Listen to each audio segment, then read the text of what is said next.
Assalamualaikum warahmatullahi wabarakatuh. Alhamdulillah pagi ini kita bisa bersua lagi. Saya dan Kevin masih mengawal program Obsesi Obrolan Sehat Sahur Dini Hari yang tetap didukung sepenuhnya oleh RSU Muhammadiyah Ponorogo. Dan semoga kebahagiaan, kesehatan Anda rasakan pagi hari ini sehingga Anda bisa melaksanakan rangkaian ibadah puasa. Salah satu di antaranya adalah sahur seperti pagi hari ini yang siap kami temani kurang lebih selama 30 menit ya di program Obsesi bersama dengan RSU Muhammadiyah Ponorogo. Gavin, Ya, Pak alhamdulillah Vin, kita bisa nyampe sini lagi ya Vin ya. Dan alhamdulillah Dokter Danang juga sudah nyampe bersama dengan kita. Assalamualaikum dokter. Waalaikumsalam. Sehat pagi ini, lancar tadi perjalanan. Alhamdulillah sehat. Sehat, lancar. Oke. Kita masih nerusin, ya Vin ya? Ya, jadi bersama dengan Dokter Danang. Beliau ini dokter umum di RS Muhammadiyah Ponorogo dan masih melanjutkan tema yang kemarin ya Pak Ari, tips aman berpuasa untuk penderita diabetes. Oke. Ayo Vin, kita awali dari mana ini Vin? Pagi ini obrolan kita Vin. Mungkin saya ingin memberikan sedikit informasi dulu ya Pak Ari untuk pendengar yang di rumah. Jadi kalau berbicara tentang diabetes, kita di RSU Muhammadiyah Ponorogo itu punya komunitas untuk diabetes Pak Ari. Gitu ya. Namanya Persadia, Persatuan Diabetes Indonesia. Jadi setiap 1 bulan sekali kita ada rutin pertemuan, di dalamnya ada senam diabetes, ada cek kesehatan, terus ada penyuluhan kesehatan juga. Nanti setiap 1 tahun sekali, setiap hari diabetes sedunia itu juga ada acara kayak healing gitu loh Pak Ari, keluar gitu, kota, sama-sama. Ya bersama dengan anggota komunitasnya. Difasilitasi RSUM nih? Difasilitasi RSUM, iya. Anggotanya kira-kira ada sekitar 200-an. Terus kalau mau daftar gimana nih Vin? Kalau misalkan mau ikut komunitas Persadia RSU Muhammadiyah ini? Ya bisa langsung nanti menghubungi dari di WA Care RSU Muhammadiyah Ponorogo. Ada syarat-syarat khusus nggak itu? Nggak ada sih Pak Ari. Nggak ada ya? Kalau dari awalnya memang ditujukan untuk para penderita diabetes, tapi semakin kesini semakin banyak yang bergabung meskipun beliaunya tidak menderita diabetes. Iya, nggak apa-apa. Jadi kan di dalamnya kan ya? Selain tentang diabetes itu tadi kan kita juga ada edukasi kesehatan, dan edukasi kesehatannya pun itu juga tidak melulu tentang diabetes, macam-macam gitu edukasi kesehatannya. Juga ada pemeriksaan cek kesehatan secara rutin juga setiap bulannya. Oke. Kalau misalkan ini nih Vin, kalau misalkan seseorang, mohon maaf nih, tidak berobat di RSU Muhammadiyah, tapi pengen bergabung dengan Persadia, boleh nggak? Boleh. Oh gitu boleh, ya? apa-apa. Oh boleh ya? Iya, mantap lah RSUM ya, boleh jadi ya? Iya, kita membangun komunitas kan tujuannya untuk apa ya Pak Ari? Untuk menaikkan engagement RSU Muhammadiyah Ponorogo dengan komunitas-komunitas yang ada di luar sana juga kan, untuk memfasilitasi, untuk memberikan edukasi kesehatan kepada masyarakat seperti itu. Anggotanya berapa tadi? Sekitar ada 200-an lebih. 200-an lebih. Ya. Itu kebanyakan, mohon maaf, lansia kebanyakan. Lansia ya. Okay. Ya ada sih yang kira-kira masih usia pralansia gitu ya, 40, tapi kebanyakan lansia. Ya. Kalau kegiatan rutinnya 1 minggu sekali, sebelum ke Dokter Danang lah nggak apa-apa. Sebulan sekali ada ya. Sebulan sekali. Jadi ada ngumpul gitu senam ya. Senam diabetes. Di RSUM. Iya di RSUM di ruang tunggu poli lantai 2 pagi hari gitu. Biasanya sebelum layanan dimulai gitu biasanya kursi-kursi itu diminggirin dibuat senam. Mantap. Bisa ketemu teman, bisa sharing, gitu ya Dok ya. Iya. Pentingnya sharing bagi sesama penderita diabetes Dok seperti apa Dok? Ini mengawali saja. Saling menguatkan Pak. Gitu ya. Sharing saling menguatkan, jadi saling memotivasi. Sejauh mana kekuatan psikis mengendalikan diabetes? Kalau sejauh mananya mungkin nggak ada data statistik ya. Tapi secara moral ada sendiri ya. Jadi secara moral kan saling menguatkan bahwasanya ternyata penderita diabetes mellitus itu nggak seburuk itu. Gitu. Terus nggak sendirian ternyata. Nggak sendirian. Ternyata si A ternyata juga. Iya. Juga nggak ketemu di Persadia. Itu teman. Biar nggak terpuruk ya kalau di diagnosa diabetes kan mikirnya seumur hidup ya Dok ya, minum obat terus gitu. Mungkin kan ada masa-masa terpuruk atau gimana, dengan bertemu teman itu tadi kan lebih bahagia. Oke, jadi silakan buat teman-teman yang pengen bergabung di klub apa namanya? Persadia. Klub apa Ya, tadi? Lupa. Persadia. Oh, Persadia ya. Persatuan Diabetes Indonesia. Jadi bagi Anda yang sehat juga boleh, bagi Anda yang diabetes boleh, silahkan Anda bisa berbanyak kegiatannya dan ini menjadi sesuatu yang positif lah bagi kita barangkali ya. Oke, kita lanjut ke tematik kita. Vin, jadi tips aman berpuasa untuk penderita diabetes. Ya. Ayo, Vin. Mungkin sebelum masuk ke tips aman, mungkin tentang faktor resiko, Dok. Faktor resiko penderita diabetes itu apa saja, Dok? Jadi faktor resiko itu dari keturunan bisa, keturunan dalam artian mungkin orang tuanya, neneknya, kakeknya, atau buyutnya itu ada penderita diabetes. Nah, dia lebih beresiko daripada orang yang tidak punya diabetes sama sekali, tidak ada keturunan dari diabetes sama sekali. Kemudian faktor pola hidup yang menjadi utama. Jadi faktor pola hidup itu adalah tingkat apa ya, istilahnya tertinggi. Kalau misalnya orang kena diabetes itu yang menjadi masalah utama biasanya faktor risiko dari faktor utama yaitu dari pola hidupnya. Jadi pola hidupnya mungkin kurang olahraga, kemudian terlalu banyak asupan gula dalam tubuhnya, kemudian tidak bisa mengontrol pola makan, seperti itu. Sederhananya ada dua menurut saya, Dok ya. Jadi olahraga dan kontrol Pola makan. Iya. Itu yang Kalau jenis kelamin berpengaruh atau tidak, Dok? Jenis kelamin nggak berpengaruh secara signifikan. gitu ya, Dok ya. Terus penanganannya seperti apa, Dok, sebenarnya kalau seseorang sudah divonis, mohon maaf katakan sudah divonis diabetes, bagaimana penanganan dan pengobatannya diabetes ini? Yang pertama jangan sedih. Nah, itu yang utama. Nah, perlunya Persadia tadi Ya, berarti perlunya Persadia tadi yaitu saling dukungan menguatkan. moral, ya. Nah, jadi yang pertama jangan sedih. Kalian tidak sendiri yang pertama. Kemudian ada obatnya. Ada obatnya. Oke. Yang kedua harus terkontrol. Jadi diabetes itu tidak dapat dikatakan sebagai penyakit kronis ya. Penyakit kronis itu adalah penyakit yang tidak bisa sembuh dalam waktu 1 bulan, 3 bulan. Jadi harus long lifetime. Jadi seumur hidup istilahnya. Seumur hidup harus terkontrol. Harus terkontrol itu dalam artian kalau misalnya obatnya habis nanti kontrol, obat habis kontrol. Jadi fungsinya terkontrol itu adalah melihat perkembangan diabetesnya itu sendiri. Jadi setelah dikasih obat ini, gimana sih gula darahnya?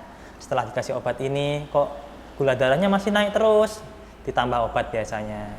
Kok masih naik terus? Mungkin diganti insulin, seperti itu. Sampai nanti gula darahnya itu terkontrol. Nanti kalau misalnya udah terkontrol, ya udah obatnya diteruskan. Terkontrol itu maksudnya normal gitu atau Ya. seperti apa bagi penderita diabetes? Jadi Terkontrol pada- itu maksudnya gimana, Dok? Jadi pada penderita diabetes itu terkontrol yaitu gula darahnya tidak sampai lebih dari 200. Oh, Nah, siap. jadi tidak sampai lebih dari 200 dan tidak di bawah sampai 100. Nah, tidak sampai di bawah ya nggak sampai 50 seperti itu. Nah, itu artinya terkontrol. Jadi kalau misalnya nanti udah mulai terkontrol, biasanya dokter mengurangi dosis obatnya. Jadi artinya tidak boleh semena-mena memberhentikan obat sewaktu-waktu tanpa anjuran dokter. Tidak boleh semena-mena ya, Dok? Ya, Oke. Terus nggak ada keluhan, terus berhenti Iya, gitu ya? nggak boleh. Ini istilahnya dokter pagi ini mantap, ini tidak boleh semena-mena ini ya. Jadi semuanya harus dengan konsultasi dokter. Lebih tepatnya seperti itu. Dok, memang nggak bisa disembuhkan ya? Mohon maaf. Diabetes Secara Secara statistik medis. memang secara medis nggak bisa disembuhkan tapi bisa terkontrol. Oh. Jadi dalam artian memang dapat dikatakan ya harus tergantung sama obat. Seperti itu. Saya itu punya senior saya itu sampai sudah sepuh, jadi ya enjoy saja beliau. Jadi ya menurut dia tetap minum obat, tapi alhamdulillah juga sampai dan produktif, maksud saya begitu. Jadi produktif, masih ngisi di mana-mana, masih seperti itu. Jadi intinya kalau terkontrol, insya Allah Komplikasi itu tidak akan muncul. Masih bisa melakukan aktivitas seperti biasa kan, ya. begitu loh maksud saya. Ya, benar. Oke. Kalau untuk berpuasa, Dok, gimana? Apakah penderita diabetes ini boleh berpuasa? Nah tadi kan ada dua hal nih, Vin. Iya. Makan dan pola hidup. Iya. Olahraga dan makan. Nah ini berarti kalau salah satu dan ini gimana nih? Saya tunggu-tunggu juga Ya, ini. hubungannya mungkin untuk penderita diabetes dan puasa gimana, Dok? Jadi pada penderita diabetes itu terutama yang sudah terkontrol ya, dalam artian terkontrol itu udah bisa memanage pengobatannya. Nah, jadi kalau pada pasien yang sudah terkontrol, biasanya dokter bisa menyarankan berpuasa. Pengobatannya mungkin kalau misalnya dia 2 kali sehari, itu biasanya kan pagi sama malam. Nah ini diganti waktunya. Jadi pada waktu sahur sama berbuka puasa, seperti itu pengobatannya. Tapi kalau misalnya memang pada pasien yang Maaf tidak dok, saya potong terkontrol, nih. Pengobatannya itu minum obatnya begitu ya ya? minum obatnya. Jadi mungkin minum obatnya bisa dikurangi, mungkin yang misalnya 3 kali sehari, kita coba nih menjadi 2 kali sehari. Setelah dikasih obat seperti itu, biasanya mungkin 2 minggu atau mungkin 1 minggu kontrol. Terkontrol nggak nih gula darahnya, gula darah puasanya ketika menjalani pengobatan seperti itu. Kalau misalnya masih terkontrol, kita lanjutkan. Jadi pengobatannya antara pagi, pas sahur, sama pas malam pas buka puasa. Seperti itu. Tapi kalau misalnya dia tidak terkontrol, ya udah di stop aja puasanya. Karena kan kesehatan lebih penting daripada puasa. Kan? Sebentar lah dok, maksud saya gini, kita kan saat berpuasa, asupan gula kita kan sudah sangat menurun nih, kan sangat menunjang apa Penderita namanya? diabetes Iya, ya? penderita diabetes sangat menunjang dok, maksud saya. Apa ini korelasinya dengan penjelasan yang dokter sampaikan tadi? Jadi memang pada penderita diabetes yang terkontrol memang terjadi hal seperti itu. Tapi pada pasien diabetes yang tidak terkontrol, meskipun dia puasa bisa jadi gula darahnya masih tinggi, masih 300, masih 400 seperti itu. Karena memang tidak terkontrol sebelum-sebelumnya. Jadi ya akumulasi tadi itu. Akumulasi dari pasien diabetes yang mungkin nggak terasa, terus tiba-tiba pas kontrol gula darahnya kok sampai 300, 400, bahkan 500 seperti itu. Nah itu sebaiknya puasanya ditunda karena harus mengkonsumsi obat secara teratur seperti itu. Kalau untuk insulin sendiri dok, insulin itu sebenarnya boleh nggak sih ya? Kalau waktu puasa disuntikkan gitu boleh nggak dok?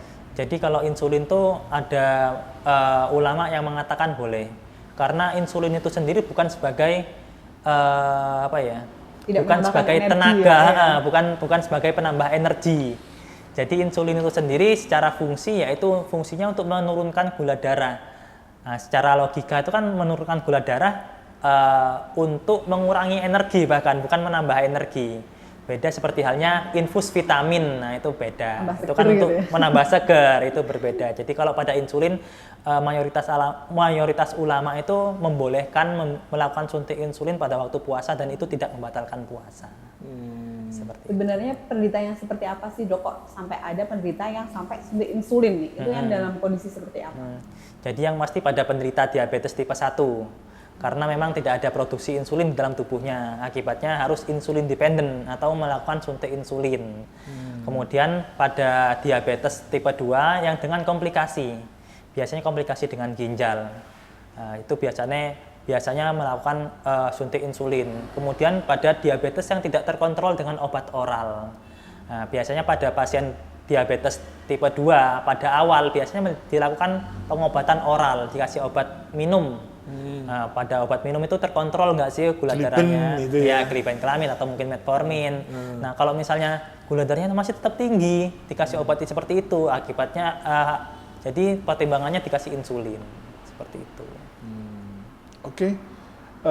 Saya nanti ada sedikit pertanyaan, bisa nggak atau kemungkinannya tipe 2 geser ke tipe 1? Ada kemungkinannya ya, tapi nanti dulu dok ya. Kita akan balik lagi selepas beberapa cerita iklan ini teman, dan kita masih di Obsesi Obrolan Sehat Sahur Dini Hari bersama dengan RSU Muhammadiyah Ponorogo.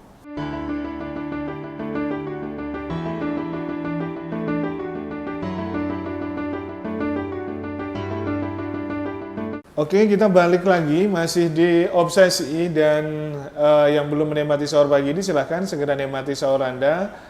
Jangan lupa untuk berdoa menjalankan ibadah puasa esok hari. Ya, setelah itu Anda tetap menikmati dan mencermati Obsesi Obrolan Sehat Sahur Dini Hari kita. Pagi ini masih bersama dengan Dr. Danang Mukarom Prastio dari RSU Muhammadiyah Ponorogo. Dok, bisa jadi ya dari tipe 2 ke tipe 1 dok?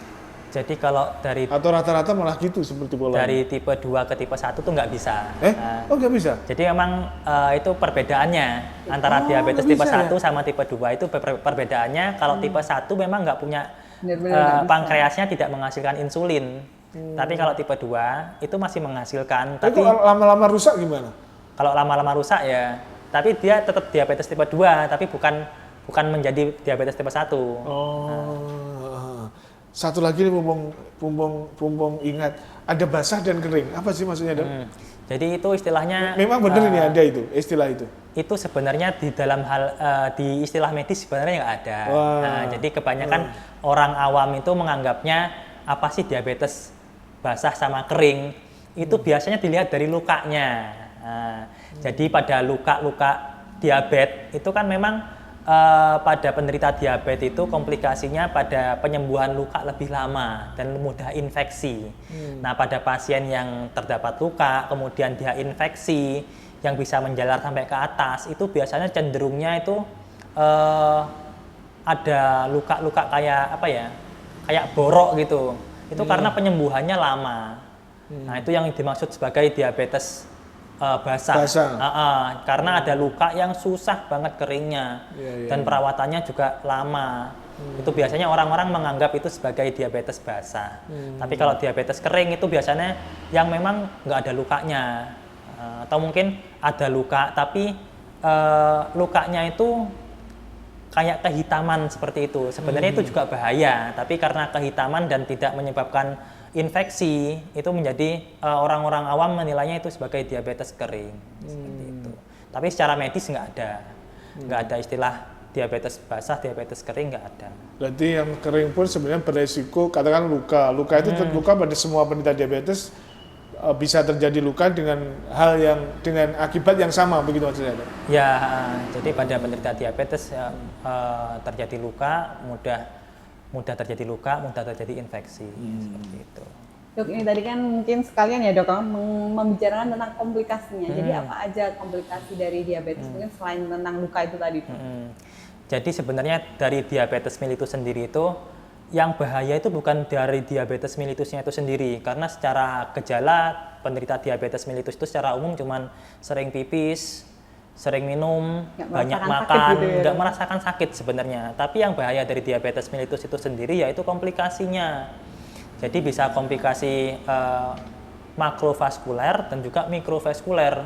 Makrovaskuler ini, makrovaskuler itu yaitu diabetes yang dia berkomplikasi pada pembuluh darah besar, bisa menyebabkan stroke, bisa terjadi pembekuan darah di dalam otak, kemudian bisa terjadi penyumbatan di pembuluh darah jantung, kemudian bisa terjadi penyumbatan di pembuluh darah ginjal, akibatnya terjadi gagal ginjal, terjadi gagal jantung, terjadi stroke seperti itu. Kemudian juga ada mikrovaskuler. Mikrovaskuler itu biasanya kayak geringgingan, gampang geringgingan, gatel-gatel. Kemudian di lehernya itu kayak kehitaman. Nah, kemudian pada penyembuhan luka itu lama sekali. Kemudian mudah infeksi. Nah, itu yang berbahaya dari diabetes mellitus itu sendiri yaitu adalah komplikasinya. Makanya pada penderita diabetes mellitus itu harus gula darahnya terkontrol supaya tidak terjadi komplikasi yang tadi saya sebutkan. Kadang ada ya dok ya kasus gitu kan diabetes dia terluka terus sampai diamputasi gitu kan ada ya dok ya. Jadi itu ya, juga salah satu komplikasinya dok. Salah satu komplikasinya itu sendiri yaitu ketika terjadi luka entah itu digaruk atau lecet atau mungkin ketatap batu. Itu biasanya awalnya mungkin lukanya kecil. Tapi karena mungkin dia nggak aware tentang diabetesnya sendiri dan nggak aware terhadap lukanya, itu lama-lama terjadi infeksi. Jadi mungkin misalnya dia ketatap batu, cuma jempolnya aja, jempol kaki, karena dia tidak aware terhadap diabetesnya, dia tidak melakukan perawatan terhadap kakinya yang luka, lama-lama itu terjadi infeksi, bisa menjalar sampai ke kaki.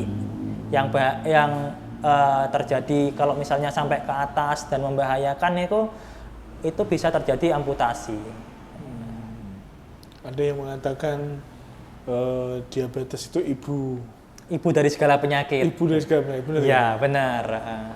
Jadi istilahnya induk dari segala penyakit itu yaitu diabetes mellitus itu sendiri, karena inangnya ya. Komplikasi yang terjadi itu banyak sekali.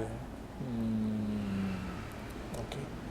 Tapi mohon maaf, sebenarnya bisa di stop ya dok ya. Jadi kuncinya itu adalah bagaimana kontrol kontrol diri ya. Ya. Jadi bisa di stop, perjalanan ini bisa di stop agar tidak sampai komplikasi. Sebenarnya bisa ya dok. Bisa. Jadi yang saya jelaskan tadi yaitu bahwasanya diabetes mellitus itu sendiri tidak bisa disembuhkan secara langsung, tapi bisa dikontrol. Dikontrol itu fungsinya untuk apa? Untuk menghindari komplikasi-komplikasi yang berkelanjutan, yang membahayakan. Seperti itu. Oke. Masih Kembali, bisa beraktivitas seperti biasa sebelumnya. Masih bisa beraktivitas biasa sebenarnya. Masih bukan bisa sesuatu yang menjadikan apa begitu deh Momok ya.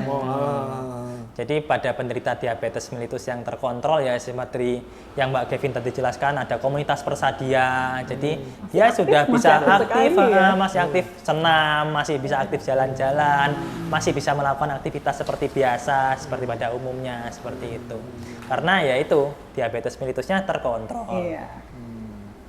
Ini Ya dok, mungkin kembali lagi ke tema kita ya dok ya. Jadi untuk manfaat puasa sendiri dok bagi penderita diabetes itu ada apa nggak dok?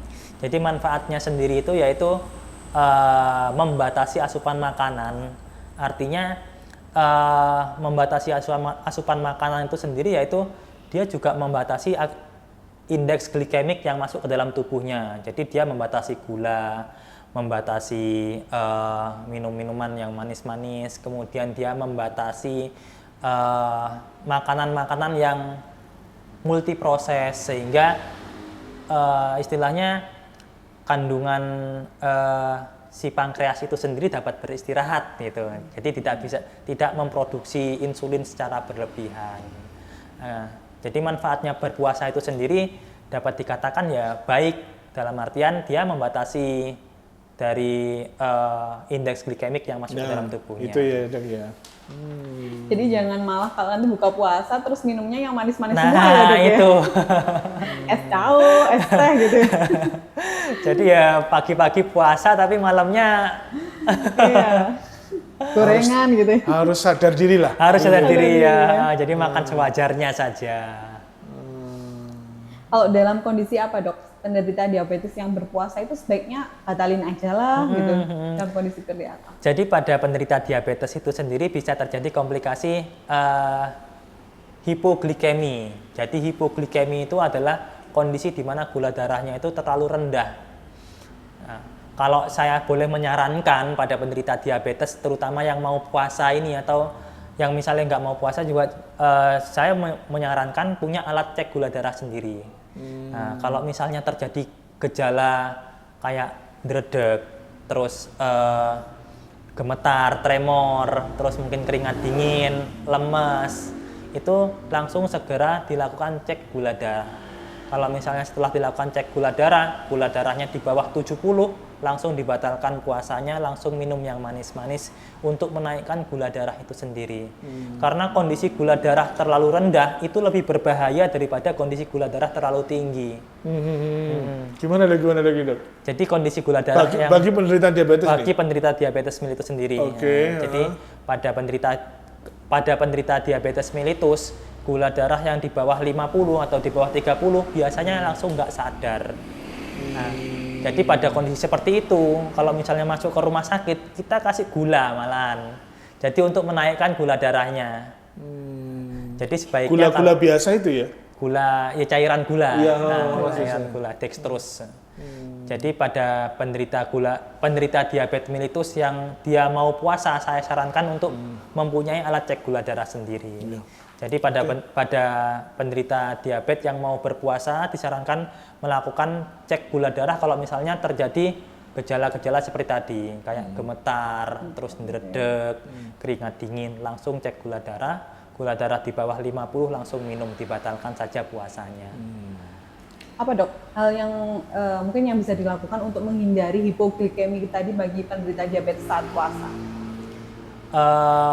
Minum obat sesuai anjuran dokter, tidak boleh berlebihan. Kemudian makannya juga nggak boleh ditarak, makan secara normal. Tapi jangan terlalu banyak gula memang. Jadi makan secara porsi normal dengan healthy food istilahnya. Jadi dia kenyang tanpa ada indeks glikemik yang tinggi. Dan minum obat sesuai dengan anjuran dokter, nggak boleh berlebihan. Jadi takutnya nanti saya minum obat yang banyak aja biar nanti turun gitu ya. biar turun, nanti malah ngedrop gula darahnya, malah bahaya. Dok, apa makanan-makanan apa dok yang mungkin kan mulai dengan puasa ini, makanan apa yang barangkali itu dianjurkan dan apa yang sebaiknya tidak dikonsumsi oleh para penderita diabetes? Ada nggak itu? Jadi kalau pada penderita diabetes itu sendiri yang dilarang atau mungkin dihindari itu lebih baik pada konsumsi yang manis-manis. Gula ya pokoknya. Gula. Jadi membatasi asupan gula dan asupan makanan olahan yang multiproses. Multiproses itu dalam artian junk food tadi ya. Junk food tadi itu dibatasi. Kalau yang disarankan sebenarnya nggak ada saran khusus sih. Jadi ya lebih tepatnya menghindari tadi itu. Kalau saran khusus nggak ada. Saran makanan khusus nggak ada. Jadi kalau kita bicara makanan itu ya minuman juga kan. Ya. Jadi tidak yang kadar gulanya itu tinggi ya memang harus dihindari. Buah-buahan dok? Buah-buahan yang membatasi buah-buahan yang terlalu manis.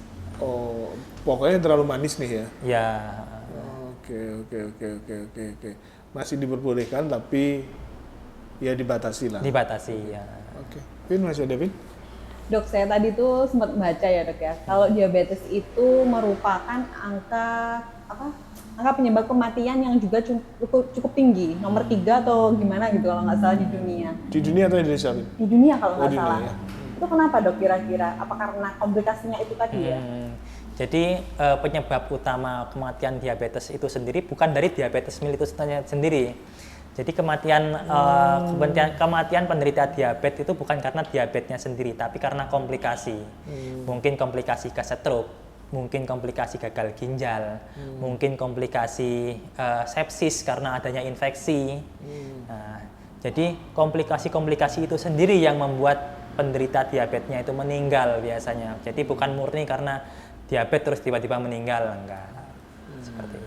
Ya, tapi tetap menjadi sesuatu yang menakutkan ya Pak Ali kalau di data itu tinggi gitu ya. Iya. Tapi jangan takut tadi disangkan, harus dinikmati, disyukuri gitu ya dok ya. Benar. Tetap terkontrol sih. Masuk persadia, itu bagian-bagian dari bagaimana kita bisa tetap menjaga dari diabetes. Dok, yang terakhir ini tips aman seperti apa dok supaya ya sudah dijelaskan panjang lebar tapi kita ingin closingnya tips aman seperti apa supaya yang pre-diabetes mungkin tetap bertahan di pre, yang sehat tetap sehat tidak terkena diabetes.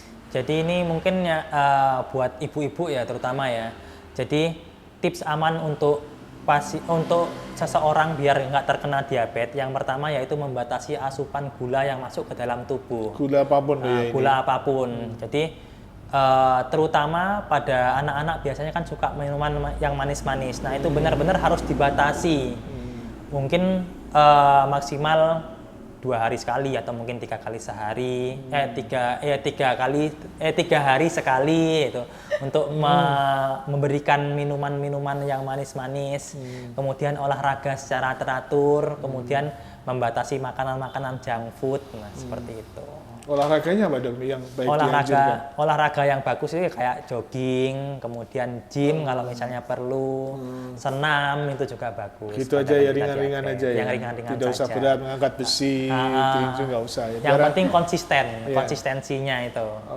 Itu yang berat sebenarnya. 1 minggu berapa sih kalau dibilang konsisten itu sebaiknya? Konsistensinya itu dalam 1 minggu kurang lebih dalam sehari paling enggak 30 menit.